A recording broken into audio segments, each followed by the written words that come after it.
नमस्कार। आज के पॉडकास्ट में हमारे साथ हैं प्रियदर्शिनी मिश्रा, जो कि आरजे हैं, दूरदर्शन में एंकर हैं। इनका अपना कार्यक्रम है बतियन की गली, उसकी ब्रांड ओनर हैं। चिल्ड्रन थिएटर पे काम करती हैं और नाट्य कला में पीएचडी है। तो स्वागत है प्रियदर्शिनी आपका आज थैंक के यू सो मच पॉडकास्ट में। Neeta ma'am, thank you so much. ये बताओ, ये तुम्हारा सफर कब शुरू हुआ? कब से कर रहे हो तुम इस काम को? ये नाट्य कला के क्षेत्र में मैं आई हूँ 2002 से। महारानी कॉलेज में मैंने नाट्य कला एक विषय के तौर पर लिया था और बस तब से नाट्य कला का जो सफर है वो चलता ही रहा।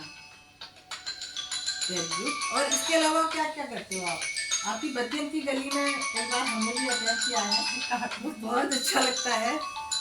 तो वो किस किस किस बेस पे आप बतियन की गली कहते हैं? जी, बतियन की गली असल में एक ऐसा कार्यक्रम है जिसमें सभी जो कलाएं हैं, जितने भी कला विधाएं हैं, उनको एक मंच पर साझा करने के लिए एक दिमाग में एक विचार आया कि क्यों ना हम सभी कलाओं को एक मंच पर साझा करें।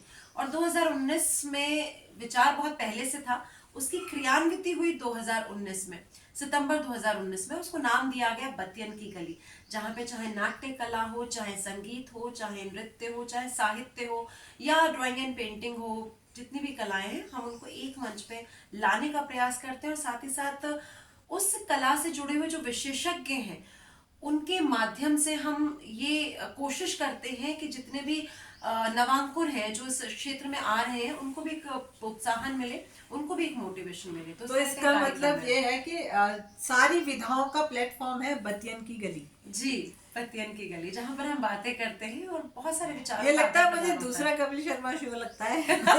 हर सभी अपना प्रमोशन के लिए बतियन की गली में आते हैं। है। हाँ, धीरे धीरे धीरे इसके 4 सीजन हम लोग कर चुके हैं और अभी हाल ही में इसका चौथा सीजन भी खत्म हुआ है फरवरी में। तो बस अब अगले सीजन की तैयारी शुरू हो गई है।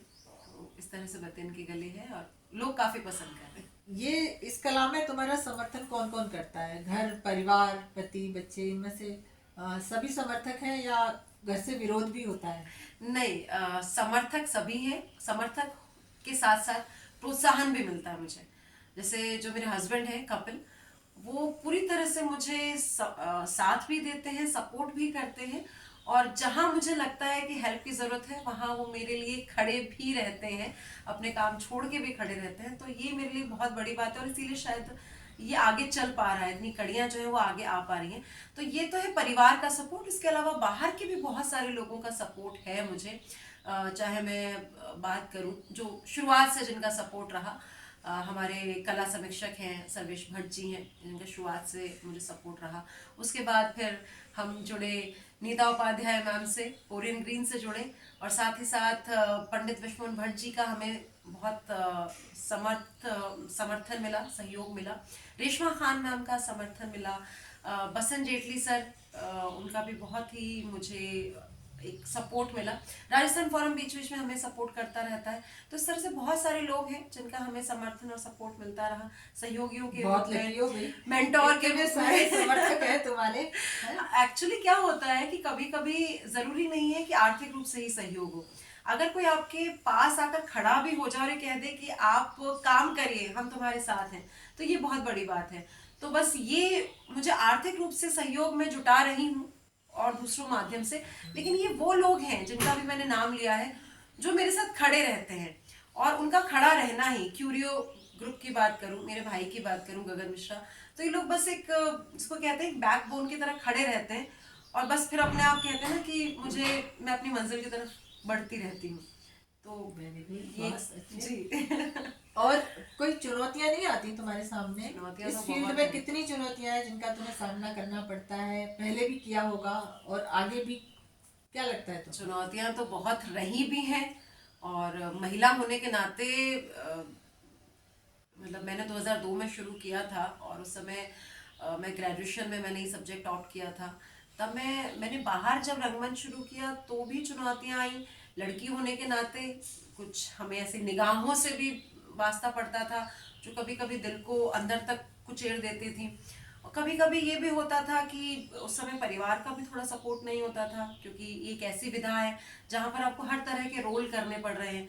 तो परिवार को वो उस समय समझाना कि इस तरह के रोल एक आम बात है या नाटकीयता है, उसमें थोड़ा समय लगा।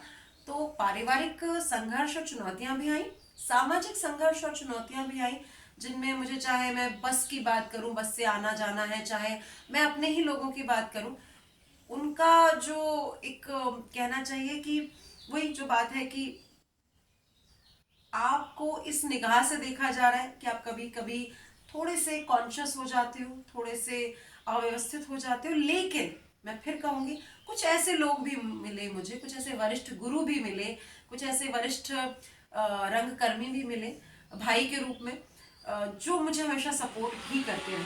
तो वो भी मेरे लिए एक अच्छी बात थी। और साथ ही साथ आगे भविष्य की चुनौतियों की बात करें तो एजुकेशन में भी चुनौतियां रहीं, आज भी चुनौतियों का सामना करना पड़ रहा है कि अगर मैं जब कुछ अच्छा काम करती हूँ तो उतनी पहचान नहीं मिलती है जितनी मुझे मिलनी चाहिए। मैं पिछले 2002 से काम कर रही हूँ, एक्टर के तौर पर मैंने काम किया, मैंने नाटक भी लिखे, उन नाटकों को पहचान भी मिली, राज्य स्तर पर भी पहचान मिली, अभी मुझे राष्ट्रीय स्तर का पुरस्कार भी मिला, युवा बिस्मिल्लाह खां पुरस्कार। लेकिन फिर भी वो पहचान जो है ना कहीं लोगों को लगता है कि घर की मुर्गी दाल बराबर, कभी कभी ये भी हो जाता है। नहीं, हमको तो ऐसा लगता है कि प्रियदर्शिनी बहुत अच्छी और बहुत बड़ी आर्टिस्ट है, सीनियर आर्टिस्ट है। हमने तो कभी नहीं लगा कि बहुत छोटी है या बच्चा हो। मैं वही कह रही हूँ, बच्चा हमारे लिए हो सकती हो, लेकिन हाँ। असल में कला क्षेत्र में तो तुम काफी सीनियर हो। हाँ जी बिल्कुल, ये अब धीरे धीरे काम करते हुए, सीनियर तो नहीं कहूंगी मैं अपने आप को कभी, लेकिन हाँ काम करते करते सीनियर कहने से फिर बुढ़ापे में एहसास होने लगता है। नहीं, हाँ अनुभव जरूर हो गया है इतने सालों का। भाई हमेशा बच्चे बना रहना है इसको। हाँ नहीं, अनुभव जरूर हो गया है, क्योंकि बच्चों के साथ में काम करते हैं, शिक्षा रंगमंच के माध्यम से शिक्षा को आगे बढ़ाने का काम कर रहे हैं। तो अनुभव तो जरूर हुआ है, लेकिन हाँ वरिष्ठता की ओर पहुंचने में भी बहुत समय है। और मेरे जो गुरु लोग हैं, मैं चाहती हूँ कि उनका हमेशा मुझे सपोर्ट मिलता रहे। तो ये चीज़ें हैं। तो आज हमारे साथ थी प्रियदर्शिनी मिश्रा, जो बहुत ही वर्सेटाइल आर्टिस्ट हैं। तो thank you so much Priyadarshini, बहुत अच्छा लगा आज आपके साथ बात करके। थैंक यू सो मच, और मुझे भी बहुत अच्छा लगा आज इस प्लेटफॉर्म पर आके और इस प्लेटफॉर्म के माध्यम से आपसे बात करके। थैंक यू, नमस्कार। ये